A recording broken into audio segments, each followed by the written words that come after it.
Hello, hello. Welcome to The Way Through. Of course, I am your host, Bonnie Worth, and always, every single week, incredibly grateful that you are taking time to tune in for these amazing conversations that I'm bringing forward to the table. And I wanted to say, we're looking at so many facets of what it means to heal, to be able to move forward in our lives, to be able to overcome the blocks and the barriers that are preventing us from living a life that we truly love living. And I bring this forward from a perspective or point of view through the lens of mediumship, through conscious co creation with the universe, through metaphysics, really kind of taking a look at who are we being and what is the ultimate experience for us in our lives, and how do we overcome the hindering effects of our past, of the stories, the narratives, the conditioning that we've been through to really cultivate a life and co-create a life that really is in alignment with a greater truth of who we are, an alignment of what really brings us joy and vitality and well-being into our life. So I'm hoping you're enjoying the series as we're moving through these conversations. I've really every single week look to bring you content that is going to really help and support you on your path forward. Now, if you are someone who is sensitive to energy, if you are a spiritual empath, if you experience the spirit world, if you are tuned in and tapped into the non-physical worlds, you're going to really want to listen to today's show. Now, we're not going to be talking about that communication or those experiences. What I'm going to be sharing here today is a part of what helps us to be of service or to show up in a way that we can be a positive contribution to the world, a positive contribution to humanity. And a big piece of that is where we need to really take the responsibility for our lives, for what we're experiencing, but even more so for what the impact of what we've previously experienced, and do our deeper work to heal, to transform, to move through the things that are weighing on our heart so that we can open up and really, as I said, just be more of an expression of what is the graciousness, the compassion, we can call it the light, in terms of the impact of helping and supporting humanity. So I'm really glad that you're tuning into today's show. We get, as I said, get to have this conversation. I'm doing another show on boundaries. Now, if you've been tuning into the series this whole time, you know that we've had a conversation already around boundaries, but boundaries is such a big conversation. It's such an important part of not only being able to do our deeper healing and overcome our traumas and our wounding in moving forward, but also understanding how they actually support our healthy functioning in life. So not only in support of our healing, but also in support of our healthy functioning as energy sensitive. So that's really, if you listen to the previous show and were tuning in with me, then this is going to add another layer to it. If you're someone who's tuning in for the very first time, maybe you're just coming, into connection with me, or just discovered the show.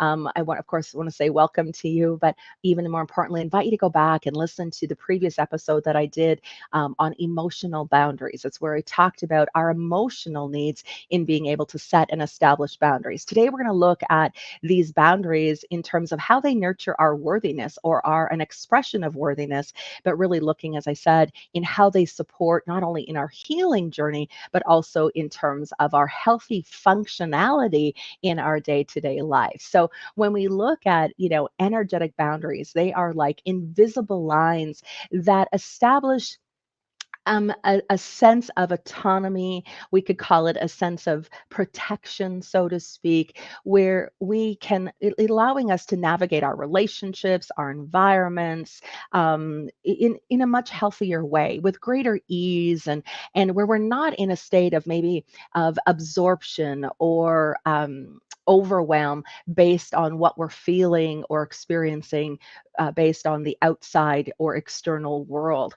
And so there is, when you're someone who is sensitive to energy, when you are, which means you're not only sensitive to the energy of of people and places and the environment and animals, and the what's happening in the cosmic atmosphere, or what the impact of the shifts and changes within Mother Earth and how it affects maybe your own energetic equilibrium. But there's also, this aspect of the interactions with the non-physical world. And when you're sensitive to all of those experiences, you're also going to be sensitive to the heightened anxieties or the heightened stresses, the pains, the suffering, the traumas, an impact of traumas of even of other people or the world at large. And we can look at this in terms of some of the big global things that have taken place, whether in terms of natural disasters or things happening, even on the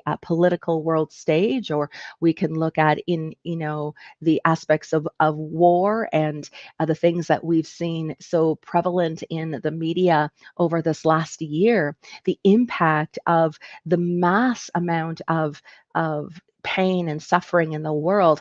Can that impact is really difficult, not only in the direct experience, but when you're someone who is energetically sensitive, there is an indirect experience of that as well. And so when we look at the complexities of our own personal healing journey, and we're looking at creating a greater sense of our own well-being, we also have to be cognizant of the effects of the outside world. So this is not about, I think, where when it comes to being an empath, where I really see or have witnessed over the years, almost a disservice in some way to being that positive contribution, because we can get into a place, because the external world can be so overwhelming, it can be really hard to function, which means we get into, blaming or projecting that it's the outside world, that's the problem.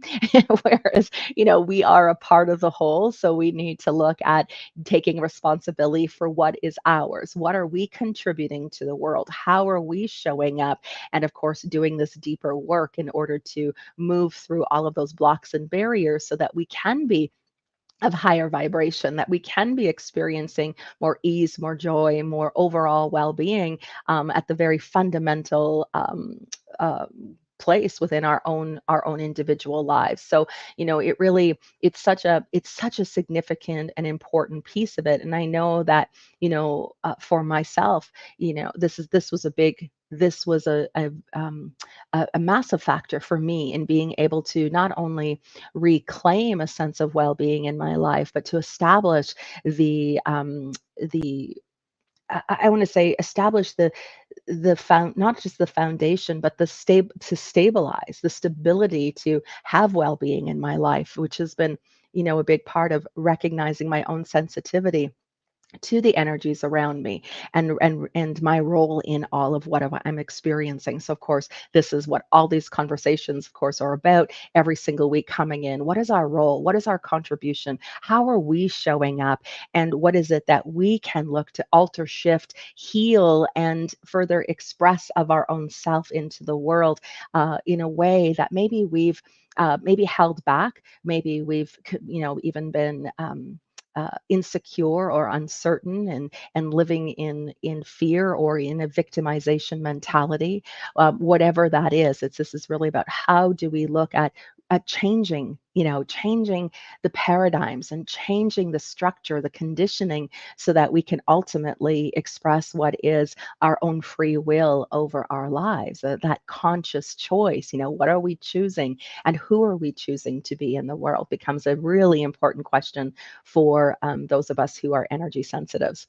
Now, when we look at the complexity of this, I want to say, when when we think about all of the things in terms of the external influences, whether it be the familial dynamics, the society expectations, the toxic relationships that can play out, all of that are about, of course, these internalized belief systems that we have, and how we value ourselves and value our ability to not only support other people or to show up in some form of service, but also in the same sense, not looking in not neglecting, not falling into patterns of self-neglect and compensating our, our own well-being for the sake of others. So it becomes a real intricate balance that we need to, a tightrope that we need to walk, or we need to stay in alignment with, in order for us to,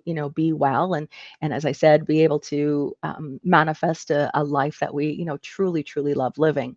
We can look at, this, what happens in terms of being, um, in being an energy sensitive, and for so many people who are that, when there has been an impact of wounding, when there has been trauma in one's life, there is an additional layer of complexity in order to find the health, and find the well-being, and find the, as I said, the stability of maintaining a way of wellness and happiness and joy in our lives. And so when we look at, it's very natural for those of us who feel called to be of service in some way, as I said, to fall into patterns of self-neglect. In fact, this is something that arises in a direct response to woundings and trauma. And so it, self-neglect, we can look at, and again, I invite you to go back and, the effect of, for the show, when I talked about, what abandonment means for us. Abandonment is where, how we begin to neglect ourselves. We begin to abandon our own self, abandon our own needs, and that becomes very intertwined as a result of our past experiences, both the emotional and psychological aspects of it, which can make it even more challenging for energy sensitives in terms of moving forward, on their healing journey. It just adds another layer of it, and it doesn't mean that as energy sensitives that we are, we have it harder than anyone else in the world. That is not what I'm saying at all. It's just a layer of complexity that we need to understand, we need to address, and we need to look to work with, in addition to the deeper emotional things that we have going on.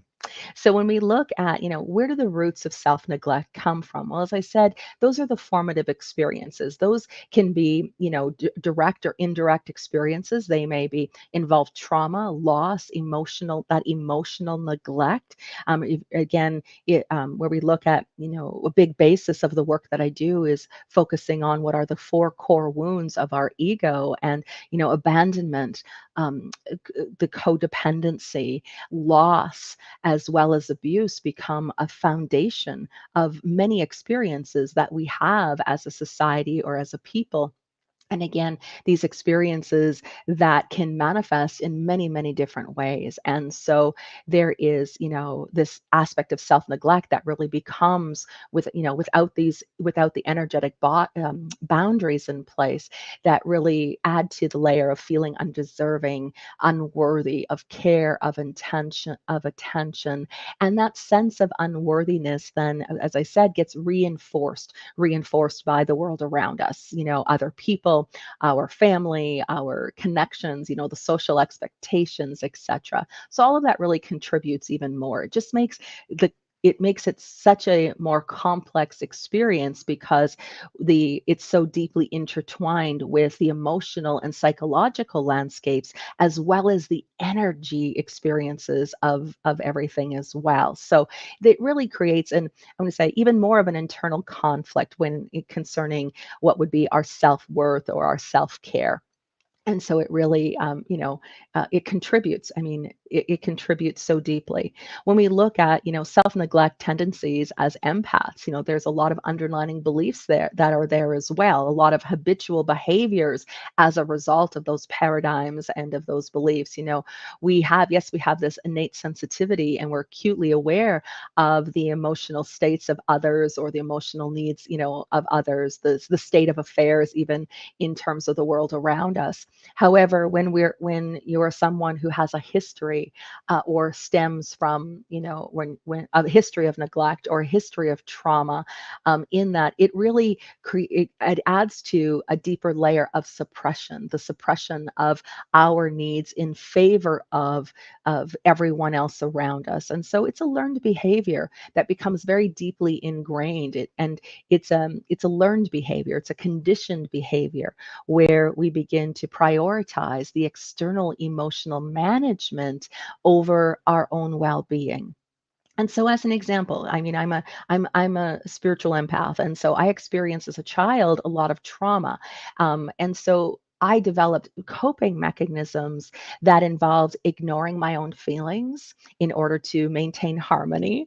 That extended well into adulthood, where often, I would sacrifice and not intentionally sacrifice. It was an innate reaction or just a habit of behavior where suddenly it was about accommodating others because it was my default response. And so it just continued to reinforce this cycle of self neglect or the cycle of self abandonment.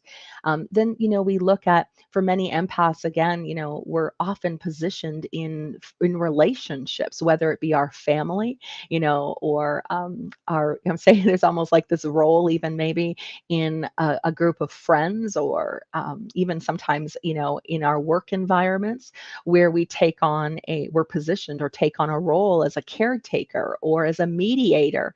And so that again is a constant almost like a role that necessitates the focusing of the emotional states of everyone else. How is everyone else getting along? What is it that we can do to help them make to feel better? Right? We're often viewed as being the one who's strong and resilient.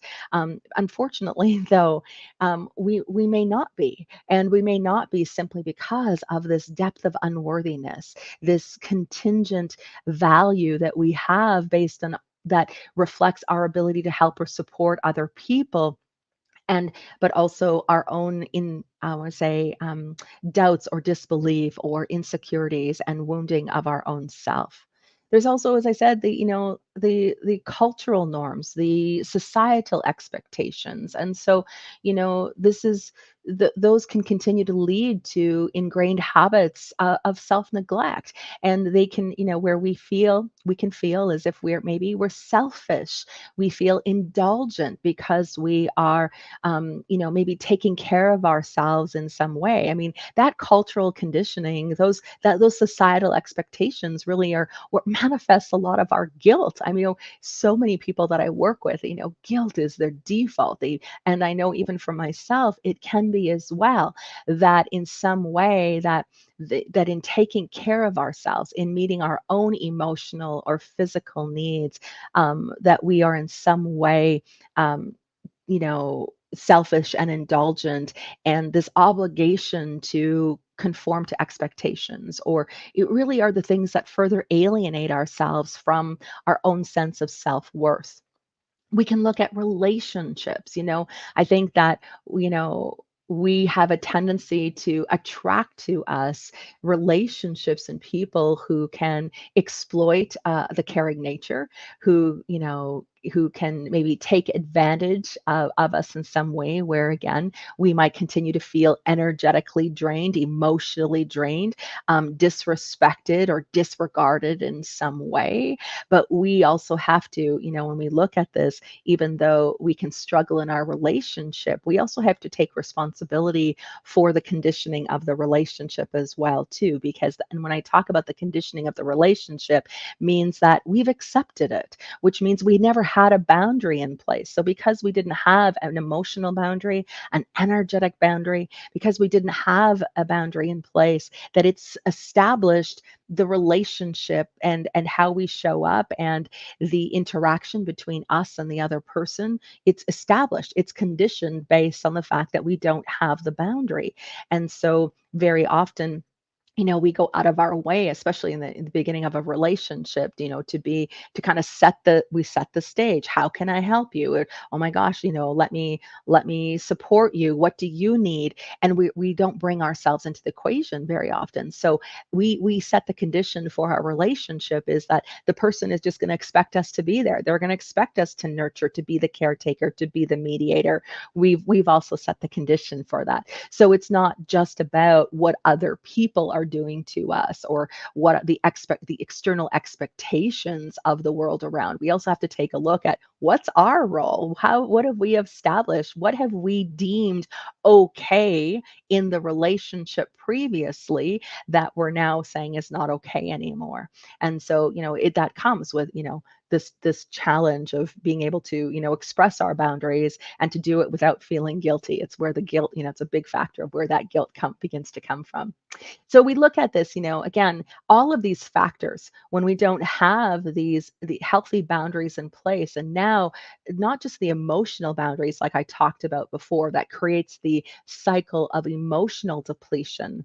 Of course, we're also talking about the energetic boundaries as well, honoring our energy needs, because all of that can lead to increasing the feelings of unworthiness, of undeservingness, of care and attention. So we have to really look at establishing what's right and best for us and doing it in a way. I mean, we can always establish boundaries in a very kind and compassionate way. It doesn't have to get into, an unhealthy reactive dynamic, even though sometimes that happens too, because at the core of it, we are all human, right? At that where we've all got that the human conditioning of reaction and defense as a part of what is kind of built into our system. I want to look here though too when we before I really dive into more about discussing more about how to establish the energetic boundaries, the pros in having it, talking more about that. I also want to look here real quickly because at the internalized belief systems where this cycle of self neglect comes from, and again that's the accumulation of the trauma, as I said, the family dynamic, the society expectations, the relationships, the conditions of the relationship that we've either accepted or established previously. And all of those lead to more internalized belief systems that diminish our own sense of self worth, diminish our ability to show up and to function healthfully in our lives. And so, it establishes belief systems that say, I'm only valuable when I'm helping other people. So that just perpetuates this idea that our self-worth or our value, our worth is contingent on our ability to support and care for other people, which leads us to neglecting our own needs. We might even have a belief that says, excuse me, my feelings are less important than other people around us. Now, I've talked about our feelings. I've talked about the emotional landscape and how we look at suppressing how we feel. And this is an established belief system that says everyone else is more important. Their feelings matter more than my feelings matter. And that's actually what leads us into the suppression of it. And it reinforces the habit of prioritizing everyone else before ourselves, and again, disregarding our own emotional, physical, as well as energetic needs. Another belief that can come up is I must be strong for everyone else. Remember, as an empath, we're very often seen as the caretaker, as the mediator. We're seen as the strong person. We're seen as the helper. And so because of it, it really, we start establishing that we need to be this strong person. We already are, but we add another layer of pressure to ourselves. And so it creates these unrealistic expectations that we need to be everyone's emotional rock, that we need to show up and be there for everyone. And again, it really begins to undermine our own ability to show our vulnerability, our own ability to ask for help when we maybe need help. So, it's such an important part is to understand the ripple effect of not only what has been conditioned and what we're looking to unravel, but how we've,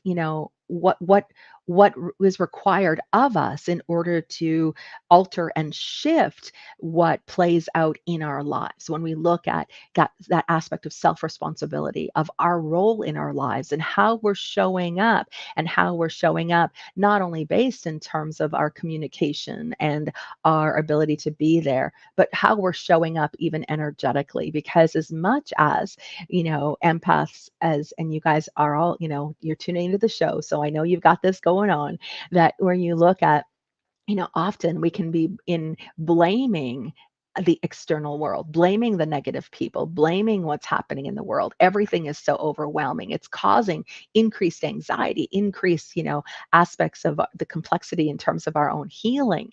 But it's also an indication and an invitation of the very fact that we need to establish some boundaries. We need to not only personal or emotional boundaries, but we also need to look at establishing and maintaining some good energetic boundaries for ourselves as well, in order so that we can cultivate that strong sense of self-worth, and so that we can, ensure that our needs are being met, and we're not in a state of that fear of rejection or the continued fear of conflict or challenge in our life. So, this is where, again, we're able to look at taking what has been the exasperated feelings of exhaustion and of overwhelm and of frustration and irritation of the outside world, because all of that can be an energetic reaction to what we're experiencing that leads us, again, to neglecting our basic needs. And so, getting adequate rest, getting, ensuring our nutritional needs are met, making sure that we have personal time. If you're someone who has, listened to me speak at any point in time, if you've ever taken any classes with me, or any, in any way, whether it be through the certification programs I have, the retreats that I do, whether it be, even some of the other, the trauma healing programs that I offer. You've heard me talk about the three basic spiritual needs, and the three basic spiritual needs are three of the core things that we require in order to function healthfully, mentally, emotionally, as well as spiritually. It's the mind, this mind body, this holistic component that we operate and exist in. And we look at, what are those three basic spiritual needs? Well, they come into these factors. This is about our nutrition, making sure that we are honoring our bodies, respecting our bodies, eating in ways that are healthy for our body, not based on in accordance to what, other people guide, or what other, people might believe is going to be in our best interest. It's about what our bodies weigh, what functions and supports our body for optimal health and well-being. When we look at when we nutrition allows us to have, not only are we expressing an extension of self-care, and cultivating and doing our co-creative part to have a healthy body, but we're also allowing for the energy flow, our own vibration, to be lifted when we are eating well. We are feeding the mind, we are feeding the body, we are feeding our energy system. So because of it, we actually have more energy. Our body actually has fuel to be able to show up and to be of service, and to show up even into the world with all of the discombobulation of energies that are out there. The second of those, the three basic spiritual needs, has to do with hydration, ensuring that we have ample fluid and water. We are probably, I mean, there's different statistics on it, but we're probably, our physical body is 80 or 90% of water. And so looking at, how do we alter when we feel depressed, we feel run down, we feel exhausted or fatigued, fatigued can be an indication that we're dehydrated. And so dehydration helps, of course, for all kinds of, helps our systems to operate inside, whether it be, our digestive system, our circulation system, all of the systems inside our bodies. Water is essential for, for the function of all of our organs, all of those systems. But we can look at it based on water is an actual, when we feel a buoyant, when we're hydrated, we have a higher vibration. We have a better mindset. Hydration actually influences our capacity to have optimistic thoughts, to be positive, to be hopeful for our future. So, we look at this as being a part of what is a basic need that so often we fall into self-neglect with. So water, nutrition, and the other one is exercise. And I don't mean exercise in terms of needing to have a rigorous routine where you are, you're working out at the gym for, 3 to 6 hours every day, or you're going for massive, marathon runs. If you are, kudos to you. I mean, it's so great. There are people in this world who are built for that. There are people who necessarily aren't. And we can look, there's so many even astrological factors that can influence that for people as well. But it's about looking at some form of movement. Understand that when we are looking to especially as energy sensitive, we want to look at moving energy. That's really what exercise does. So whether it's going for a walk, doing some yoga, stretching your body, doing something intentional, even qigong or something where you're moving you're moving the energy, which means that what has been blocked or been stagnant within your system, you're now creating flow. And so it really, when we, even though we can feel like we are in a position, where we are in depletion due to that self-neglect, due to not having the boundaries there, we can begin just through those three basic things, beginning to move from what has been a diminished capacity within our well-being to into a higher functioning aspect of our own well-being. So let's, there's so much even, in conversation regarding those basic spiritual needs. But there, when I talk about, the complexities of healing for empaths, I mean, it really is, we've got to both address the wounds from our own past. We have to consider our patterns of self-neglect that we've developed as the coping mechanism. And then we need to not only, there's the, the emotional and psychological aspect of things, but it's also in our ability to establish healthy boundaries for ourselves as well. So again, everything, when we look at our self-neglect, when we look at all of these habits or these unhealthy coping mechanisms, they too create barriers to our own self-empowerment. They make it harder for us to recognize our inherent worthiness, and it really can cloud our perception of what's possible in our lives. Can it can cloud our perception of who we truly are and what we're capable of. I mean, we are spiritual beings having a human experience, but our spirit is always looking for expression and expansion. And if we're not in a state of expression and expansion, we're in a state of contraction and suffering. And so we have to look at fostering what is not only health in our emotional state, but also in establishing our and honoring what our energetic needs are as well. So when we don't have these in place, I mean, again, yes, we can go into the emotional overwhelm and burnout.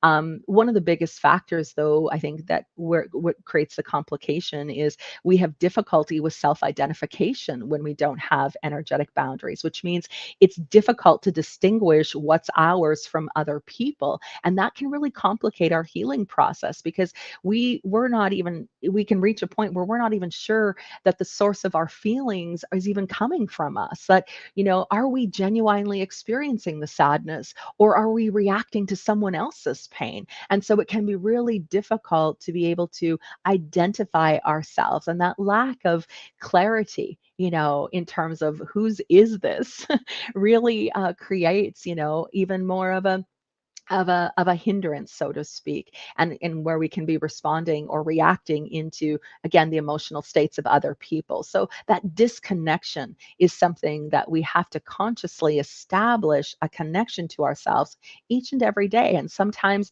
from moment to moment, so that we're not lost, we're not disoriented, that we're able to really to know who we are, to identify what's ours in the equation. And so how do we do that? And I mean, I just shared that in a moment. Even by simply posing the question, like, who am I feeling, is enough to stop the energy of the experience so that we can separate ourselves out from what's going on in that moment, that we are posing a question to the universe, and in posing that question to the universe, it creates a stoppage of flow to the energy. It creates this, even by the question of it, it begins to no longer have the impact that it did before. And the reason for is because the question is awareness. It's the awareness that says there is something I am in experience of that may not be mine.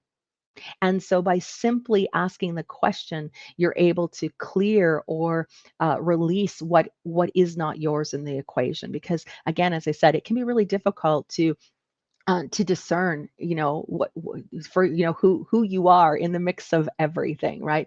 In the mix of not only the emotional aspects of it, the heightened feelings that we can have in terms of our levels of stress, the levels of anxiety, the levels of depression that we may have, and when there's an absence of these energetic boundaries, it can really, it's like our own emotional needs or our own wounding become saturated with the emotional baggage of everyone else.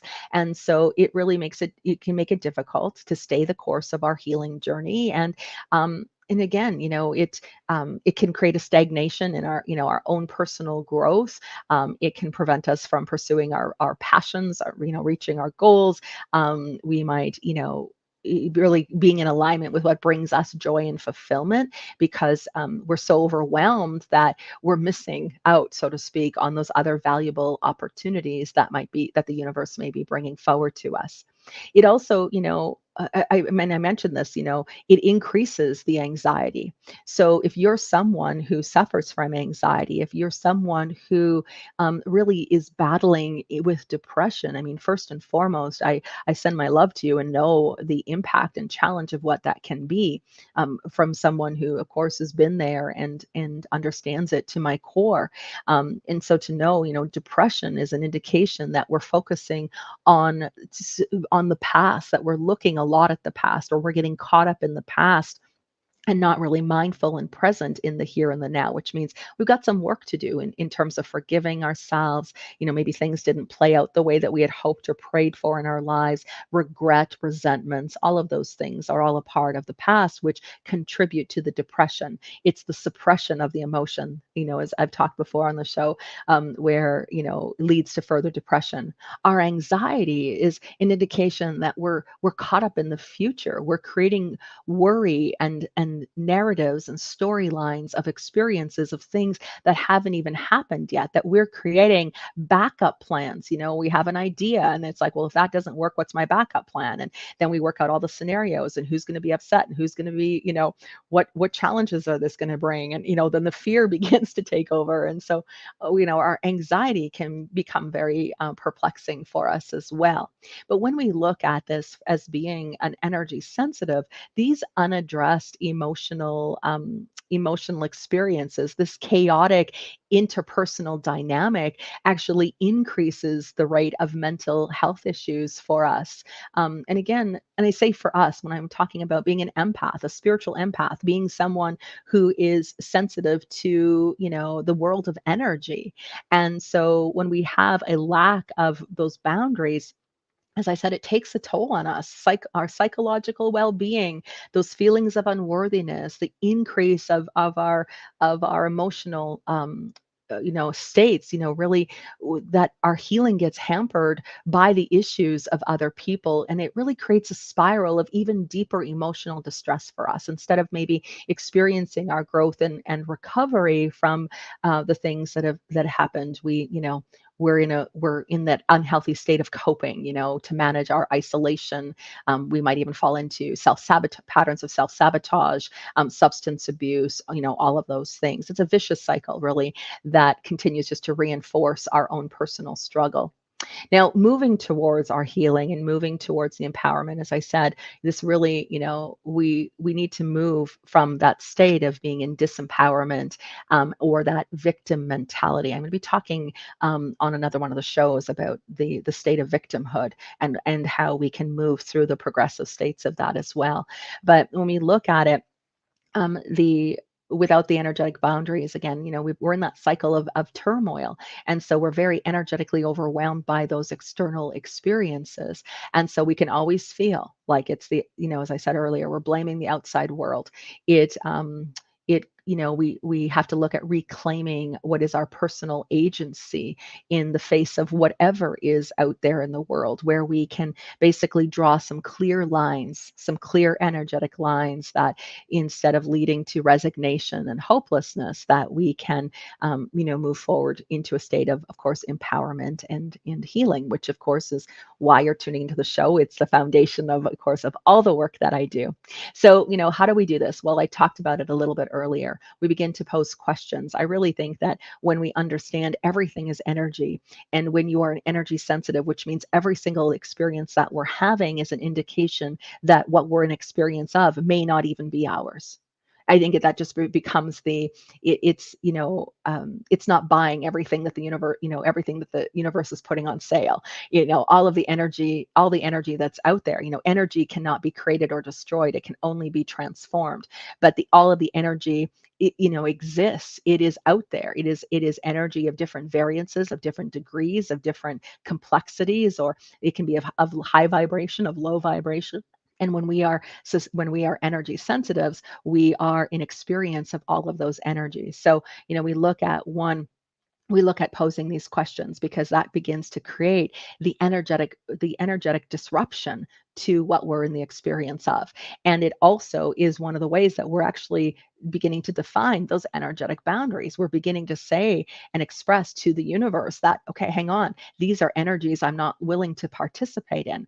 The moment we question it is the moment we're telling the universe, I'm done participating in this way. So we pose the question, who am I feeling?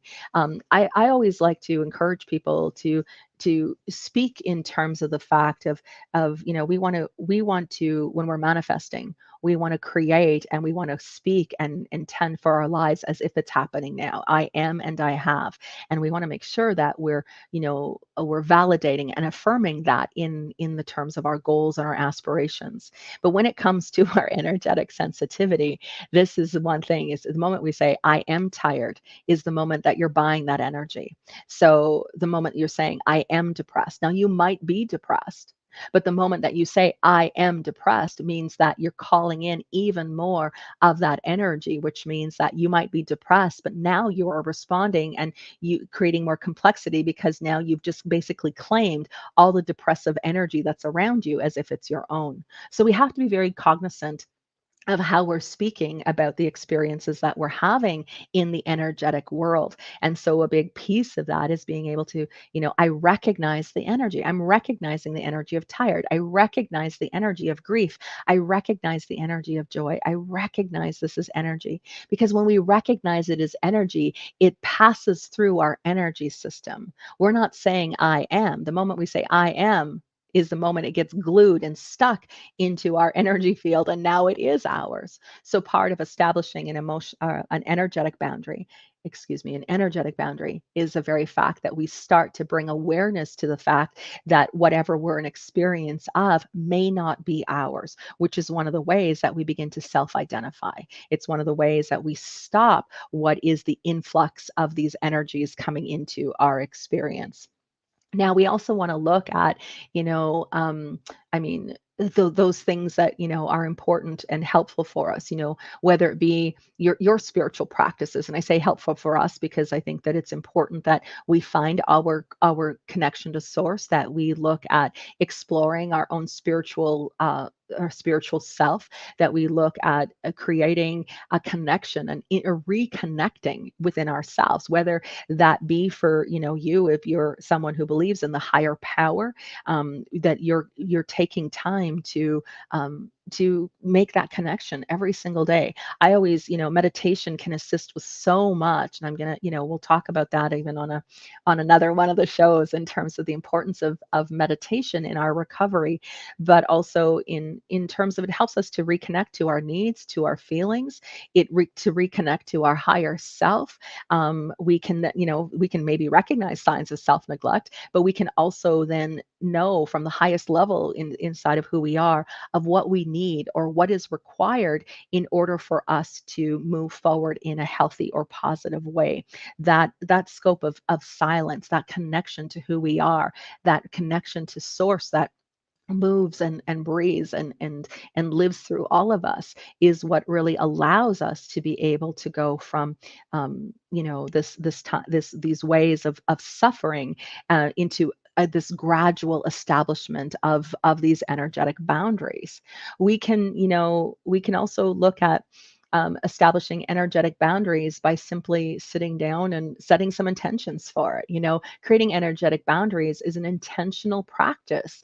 And so we need to, set the intention. What types of interactions and energies are welcome for you in the experience?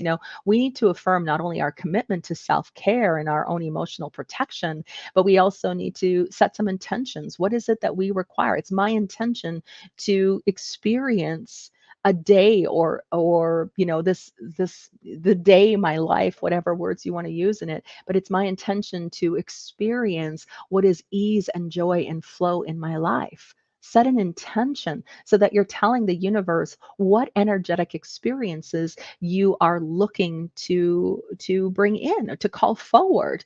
And again, this is the visualization. You can even visualize that a protective shield of light is surrounding you, that it's filtering all of those other energies that you maybe have been in experience of, that it's filtering it, that it's only allowing for what is the positive to flow freely into your experience. I think, we look at, you sit down, write them out. What do you require? Leave it out.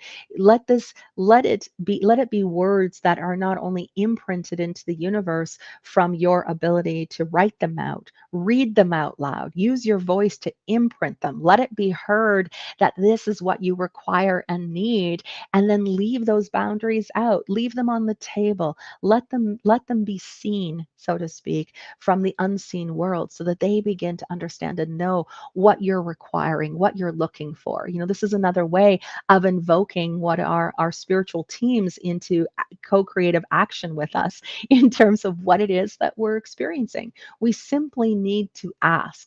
Ask and you shall receive. It is the basis of every law in the universe. Ask and you shall receive. Our job, our role is to ask for the help, ask for the boundary, ask to no longer be in the experience of these energies.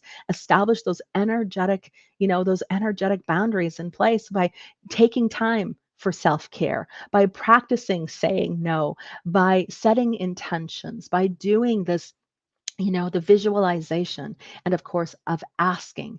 Ask and you shall receive. Ask and it is yours. Ask and the help arrives. Ask and the whole universe conspires. So, my sweet friends, I know there's a lot of content, a lot of information, and a lot more, of course, that I, can help and support you with. If something here that I've shared on today's show, really helped and inspired you, please comment. Please let us know. Send me an email, comment, in here as a part of the stream that you're watching right now.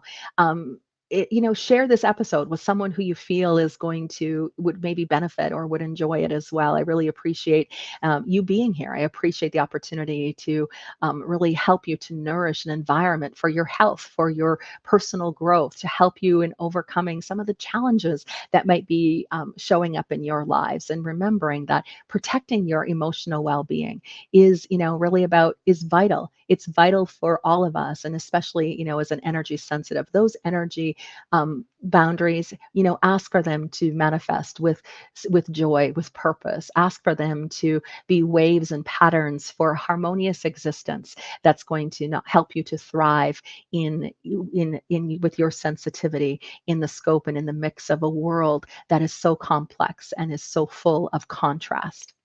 All right, sweet friends, as always, and I appreciate your time in being here. Make sure to subscribe, so whether it's in any of the channels or any of the networks that you can find the show on. And I look forward to our next conversation. Until then, sweet friends, bye-bye for now. And remember, there is always a way through.